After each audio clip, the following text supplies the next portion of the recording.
आदरणीय प्रधानाचार्य जी, सभी अध्यापकगण और मेरे प्यारे सहपाठियाँ, आज हम यहाँ पर हमारे देश के 74वां गणतंत्र दिवस मनाने के लिए उपस्थित है।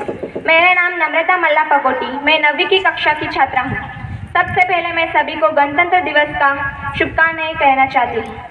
26 जनवरी 1950 को हमारा देश का संविधान लागू किया गया था।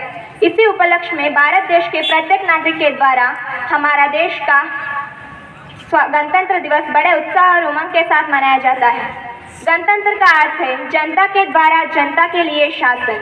26 जनवरी 1950 को हमारे देश भारत को गणतंत्र देश के रूप में घोषित किया गया। समाज में हमारी अलग जाति, धर्म या कई अन्य चीज़ें जो हमें अलग करती है, लेकिन इसकी एक व्यापक तस्वीर यह है कि हम सभी भारतीय हैं। सभी भारतीयों के द्वारा गणतंत्र दिवस को मनाया जाता है।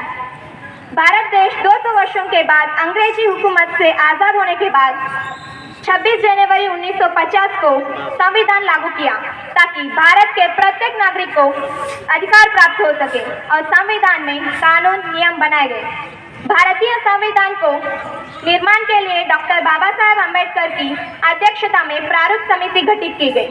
2 साल 11 महीने और 18 दिन की कड़ी मेहनत के बाद 26 नवंबर 1949 को भारत संविधान सभा द्वारा भारत संविधान को स्वीकार किया गया, पर इसे 26 जनवरी 1950 को लागू करने का फैसला किया। कारण आज़ादी से पहले 26 जनवरी 1930 को भारत को पूर्ण स्वराज रूप में घोषित किया गया था और भारत में इस दिन को स्वातंत्र दिवस के रूप में मनाने की घोषणा भी की गई थी।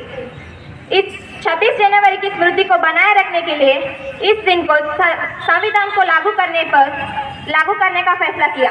इस संविधान का पालन करते हुए हम सभी को हमारे देश को बढ़ाना चाहिए। आपको पता होगा अमेरिका में जो भी पैसा चलाते हैं वो डॉलर में चलाते हैं, इंडिया में रुपए में।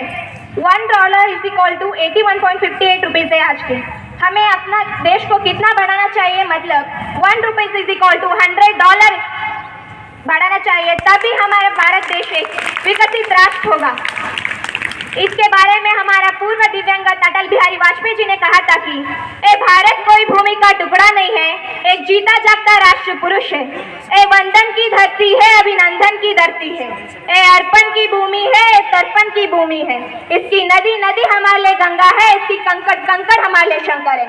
हम जिएंगे तो इस भारत के लिए और मरेंगे तो इस भारत के लिए, और मरने के बाद भी कोई गंगा जल में बहती हुई हमारी अस्थियों को कोई कान लगाकर सुनेगा तो एक ही आवाज आएगा, भारत माता की जय। मैं अंत में एक गाना प्रस्तुत करना चाहूंगी।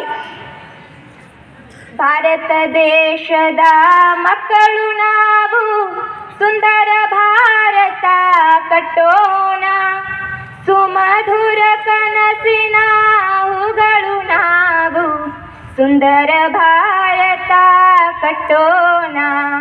ಯುದ್ಧವು ಬೇಡ ವಿದ್ಯೆಯು ಬೇಕು, ನೆಮ್ಮದಿ ಜೀವನ ಒಂದೇ ಸಾಕು, ಸುಮಧುರ ಕನಸಿನ ಹೂಗಳು ನಾವು, ಸುಂದರ ಭಾರತ ಕಟ್ಟೋಣ, ಸುಂದರ ಭಾರತ ಕಟ್ಟೋಣ। Thank you.